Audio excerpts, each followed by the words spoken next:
Welcome to the All People podcast, where we talk all people all the time. I'm your host, Elisa Southall. My goal is to improve candidate and employee experiences as well as company cultures throughout U.S. employers. We do this by leading with empathy, diversity, inclusion, equality, teamwork, and transparency. Come on this journey with me. Hey, everybody, and welcome to the All People podcast, where we talk all people all the time. As you heard, I'm your host, Elisa Southall, and I'm here today with Chason Forehand. He is the founder of HR for You Inc. He is doing great work. He started HR for You Inc. recently. I'm going to let him tell you all about that, but he'll be talking with us today about people first and how that's important to approach your business. And so let's start it off by hearing from Chason. How are you, Chason? I'm doing well. It's so great to be here, and I thank you for having me on the show. I love what you're doing, love your posts, love following you, and you've been a fantastic partner. So we really appreciate that. Uh, we started last year. We started the conversation in April of last year, and it really was a culmination of a couple of years of watching this, dumpster fire of what was happening in the world of HR and talent and diversity, and really seeing the pain and anguish for people in our community, our friends, our family members, people from our church that were suffering and couldn't find living wage work. The work that they were being offered was below what helped them survive and help their families survive. And over and over again, we were seeing, and we still are seeing in the news and the media, where there are these CEOs and C-suite executives that are getting millions of dollars, but the people that are suffering are the people like you and I that are on the payroll that just get tossed to the wayside, like we don't matter. So we decided that there's a better way to approach this, and we have different legs and different programs, and we're going to talk probably some point in this conversation or another conversation about our future programs.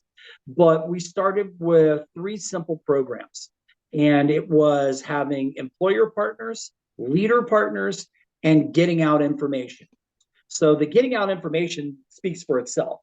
Give people real information about what is pay equity, what is living wage employment, what is the current state of hiring, et cetera. That's easy. The other two were about bringing in partners like yourself. So bringing in these, we've got 55 partners now that come from all different walks of life. And whether they are employers that hire one person per year or 5,000 people a day, they are teaching their staff how to place a priority on people and how to build the foundation within their own company and make people matter. And then our other partners that don't have employees, people like yourself that are running companies on your own and building and may someday have people that you employ, are teaching other leaders how to be a better people leader. And so that was what was really important to us. Those were the three key pillars that we started with, and we have just been hitting the ground running. We have done things that other nonprofits that have been around for decades haven't been able to do. It's because my mindset is an entrepreneurial mindset and not so much here are the rules. I am going to follow all the laws, but the rules I throw out and say what works, and how can we get there? So we're already paying for ourselves. We're already self-sufficient. We have a very low administrative cost list. There are no employees at this point. All our money goes into our programs and feeds back into doing the great work. And we have three new programs this year that we're introducing that's going to bring even more change. So those are the exciting things that I want to see, because I want to back nonprofits that are doing actionable work. That, it's not about rhetoric. It's not about Band-Aids. How do we break through? How can we change communities so that we eliminate homelessness, we eliminate poverty, we eliminate pay inequity? And that's really by getting to employers and teaching them how to put people first. And so that's what our 55 partners like you are doing each day. And we celebrate you. And that's what we strive to do each day. So it's near and dear to my heart because my family owns companies. I own a company, and it's really important for us to live that work.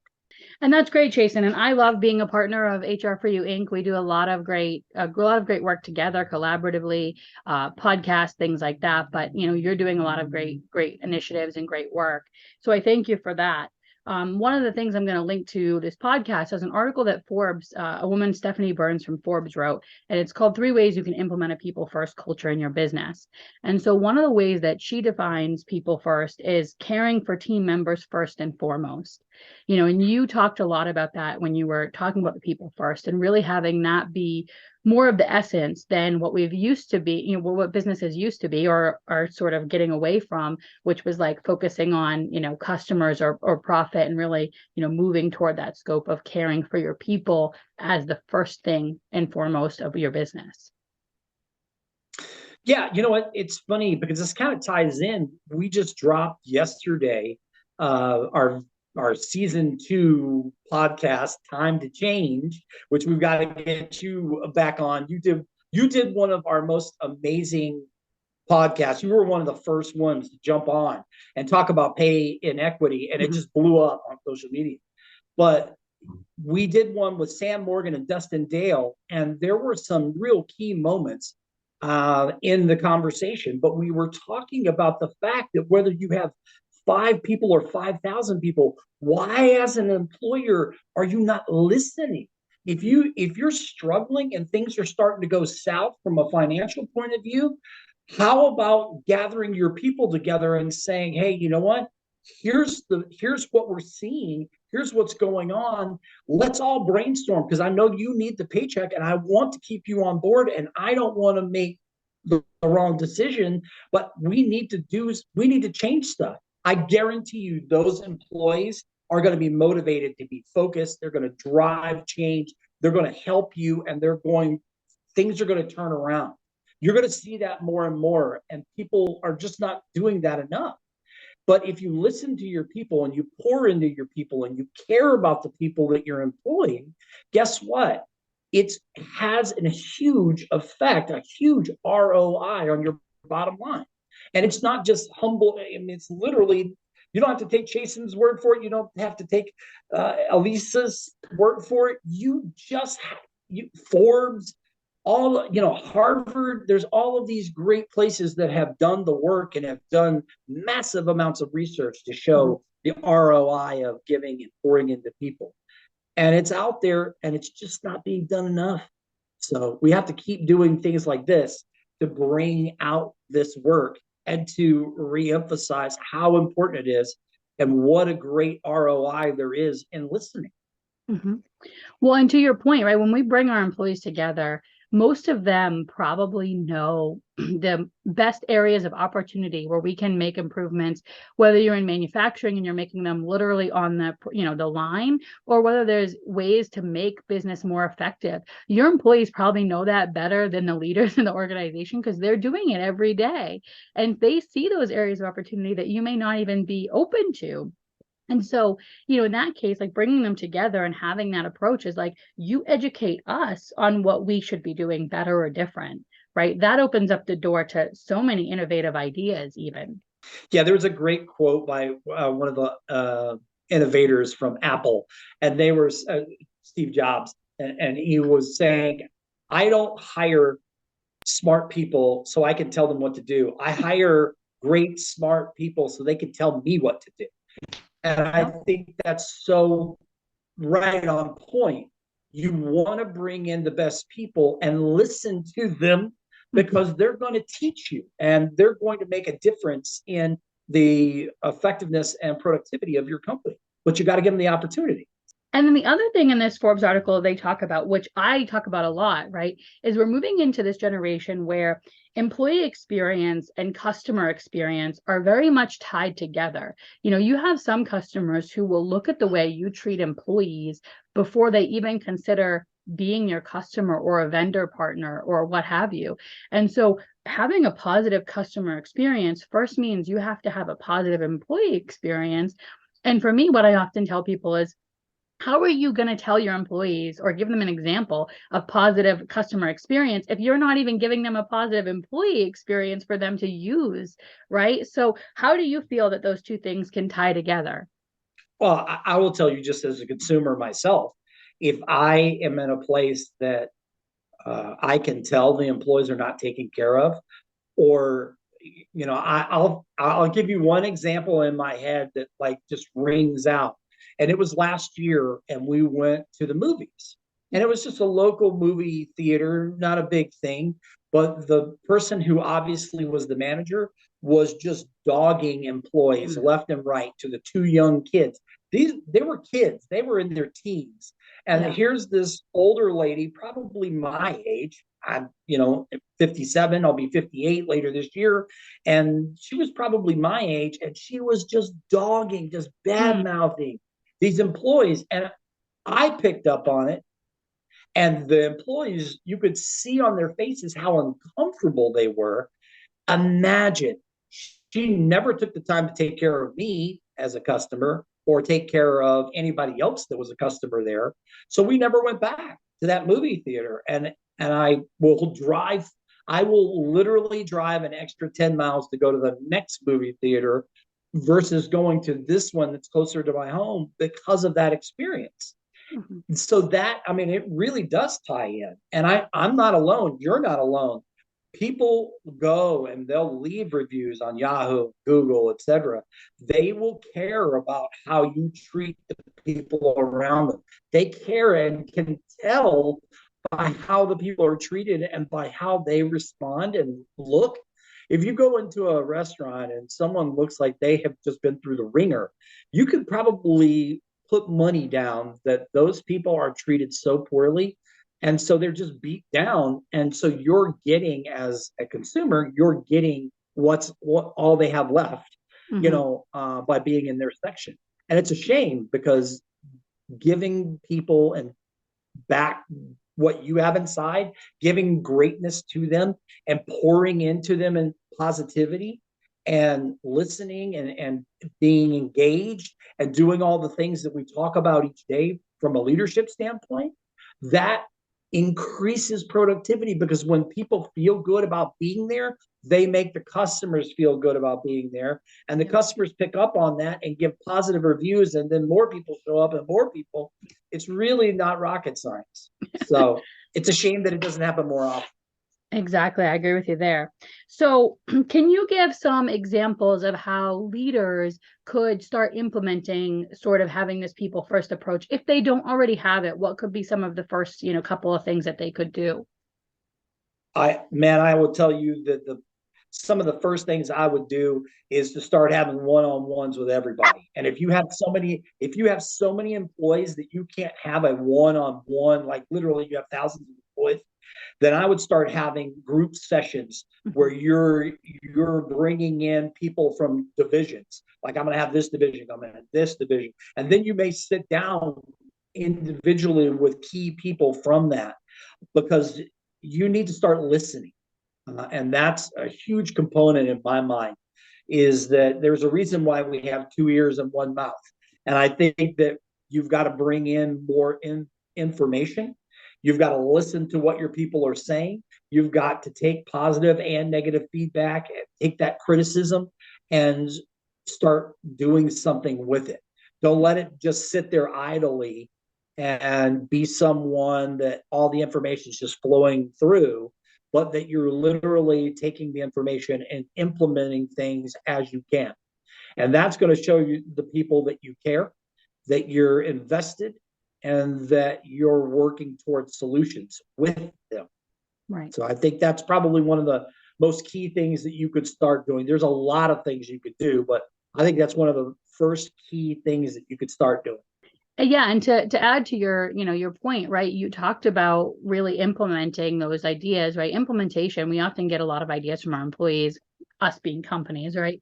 We get ideas from employees, and then we're like, yeah, we don't want to try that, or we've tried that and it doesn't work. And we don't actually follow up with them. And so I even think, even beyond the implementation is communicating the things that you've implemented, how they've been implemented, And then the things you didn't implement and why, or, what the plan is to maybe implement those in the future, right? So even going back and having that transparent communication with them is really going to also show, that sort of people first caring approach that they need and they're looking for.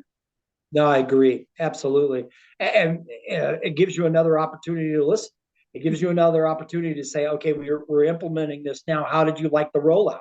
How did you, because that rollout, maybe it was choppy, or maybe there were some things that for the next rollout of the next phase of things that you could do better. So learning and growing yourself, it's going to make you a better leader. It's going to be better for your people because they feel more invested. It's shown in so many different surveys how the productivity and the ROI soar. So, it just is another opportunity to do the right thing and listen. Mm-hmm.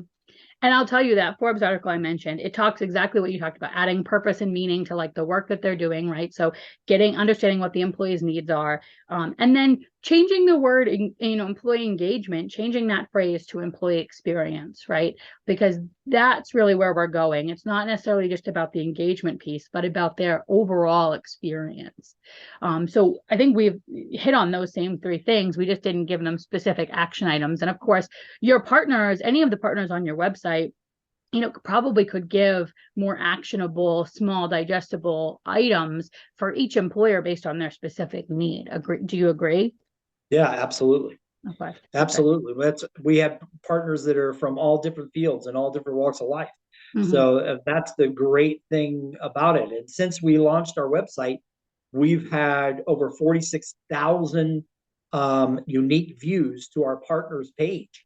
So, I mean, I'm thrilled that people are curious about what our partners do and what how they're making a change in the world. Yeah. And so you talked about the benefits of, really having this people first culture. Why was it important to you to really align yourself and your organization with these companies and leaders that are people first? Why was that really something that you were passionate about? Well, it goes back to the pillars of what we were creating with the nonprofit, and having people that already believe and already are breaking down barriers Mm-hmm. is the way to show and emphasize to leaders that are not doing this how they can do this better. If people, a good example is Alexander Andrews and his book. He has gotten so much feedback from Unlike a Boss about how leaders have read this book and have been changed. And they're teaching it now. And there's several different schools that have picked up the book that are teaching it. And, on and on we could go through partner after partner after partner talking about the impact. Look at the work that you're doing to try to help people get hired. Mm-hmm. So I think that each one of our partners are really aligned not only with what HR for You Incorporated does, but making a difference in the world the best they can. So Mm-hmm. I think that's why we stand and why we put the brakes on, making, we were as high as bringing in 6+ partners a week. And now we've kind of slowed that down to really focus attention on the partners we have existing, and to make sure that any partner that's coming in now really is going to add to what we're doing. So less about numbers, more about that quantitative work. I know what they are, but for everybody that doesn't know what a HR for You Inc. does, right? What is a benefit of a partner being a member, or, being a partner with HR for You Inc., right? Because there's no cost to them, but what do they get sort of in return for being on that partner list? Well, just like one of the things that I just mentioned is, how without us really even doing a lot of SEO or marketing, etc., having over 46,000 unique views to our partners pages, and then having, I don't remember off the top of my head, we have 89,000 unique views to the website. 46,000 views were the next largest page other than the home page was our partners page. So people are interested in what you're doing. And as a partner with us, you're going to get this promotion just gratuitously from people seeing our work, from us talking about you, from our podcast where we solely put our partners on our podcasts and our live streams. I don't reach out to people that are outside. Now I go on other podcasts, but I don't reach out for our podcast Time to Change. We only use our partners. And for our live stream, Stand Up for Change, that we use our partners because that gives them an opportunity to shine. We talk about their journey. We talk about their business. We talk about how they're breaking down barriers and what they're doing. So really, it's about another way to promote what you do. And another factor that kind of comes into play is outside of that, we're willing to step up and do other things if they reach out and they say, hey, can you do this or that for me? Dr. Ann Risto and I have been working, she had me do some little things for her in her C project that she's, seeing things differently, systematic equity edits. And she's releasing some of that stuff now. And I was a part of that, a small part, but I was a part of that, and recording things and being part of what she's doing to get her work out. And I'm going to continue to do that kind of work for other partners as they reach out and say, hey, can you help me with this? Or can you help me with that? If we can do it, we're going to do it. We're going to support our partners the best way we can because you're breaking down barriers and teaching people a better way. So we want to do everything we can to keep you going. And I know, and for everybody, you should visit the website. We'll make sure we get that dropped in the link and Chason can share it before he goes. But, on that website, you're going to find that partners page. And as Chason mentioned, it really has, a full list of partner pictures and profiles and websites. And even if they've written a book, an ebook, whatever, that's all highlighted there so that people easily can go there and see who's supporting HR for You Inc. Yep. And I know, during Giving Tuesday recently, you just did a bunch of donations. And so why is it important for people to donate to HR for You Inc.? I know you're a nonprofit, you're a 501c3, but what would those donations mean for HR for You Inc.? Well, I'll tell you one of the biggest things this year that all of our funding is kind of gearing towards, and it is our biggest program to date, and it is called Transformation Kitchen. It is near and dear to my heart because I've been part of two different organizations that did something very similar to this. And it's where we are going to open up a community kitchen that is a training kitchen that not only pays a living wage to its employees, pays above a living wage to its employees, but helps people even that aren't employed get a job with a partner of ours that will pay a living wage or beyond. And we're not just going to teach them culinary skills, but social life skills as well, using our partners that are interested in being part of this. And this helps us get people off the streets. It helps people that have been unemployed for very long periods of time to reskill and do something new and really get to a place where they can empower themselves. Mm-hmm. And that's where I think we're going to have the biggest impact to date. And it's going to take $300,000 for us to get this off the ground. Wow. But we have commitments so far for $150,000. So we have commitments. That's not checks, but I'm counting on these people to come through. But we have commitments for $150,000. So we're still wanting to raise obviously more money so that we can get this off the ground. All of our funding is going to go towards us building Transformation Kitchen and getting it off the ground. And then, we'll look towards the future of planting a Transformation Kitchen in major cities all over the United States. Awesome. Well, that's exciting. Before, and I'm really excited to be part of that and help with that. And, donations will be great. And we'll make sure we drop that link into the profile as well. But one of the things I always want to leave or end with, right? I want to leave with is asking my guest to talk a little bit more about a quote that's near and dear to my heart. Maya Angelou, may she rest in peace, is one of my favorite poets of all time. It's also Black History Month, so she's right in there. But she has a quote that was really important, and it says, "I've learned that people will forget what you said, people will forget what you did, but people will never forget how you made them feel." So if you could you share with me a time when you remember how you felt about something? You may not have remembered what was said or what was done, but you remember an experience or a situation that made you feel something, maybe in a work environment, just to show that this quote, can be applied in that situation. Yeah, when you mentioned this before we started recording, I immediately knew what I wanted to talk about, and it has to do with Transformation Kitchen.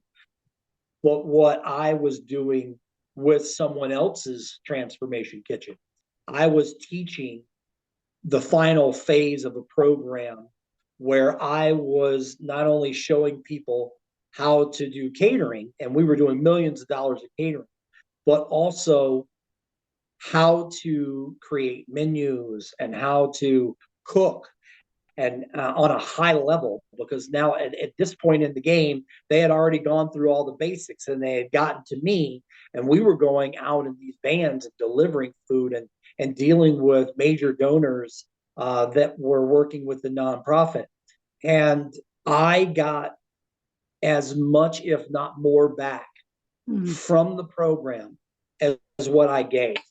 And it was phenomenal for me because I would teach this during the day. And then at night, I'd go work in a restaurant. And I just, I remember feeling that I wish I could just do double time in the nonprofit and just work there twice as long because of how I felt.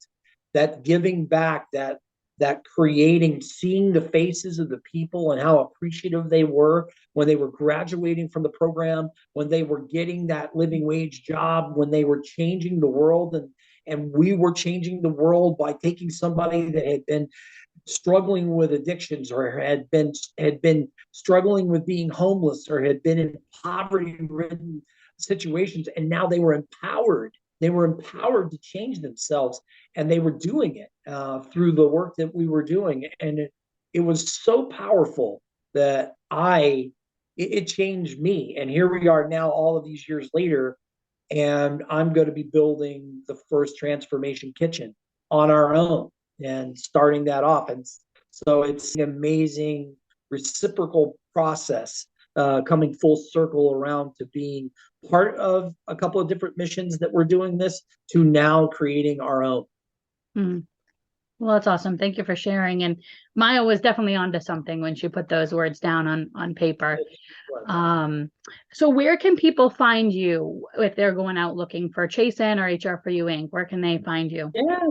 Well, you can find me on TikTok, LinkedIn, Twitter. I mean, we're all over the place, but our website is HR hyphen dash the number 4, the letter U.org.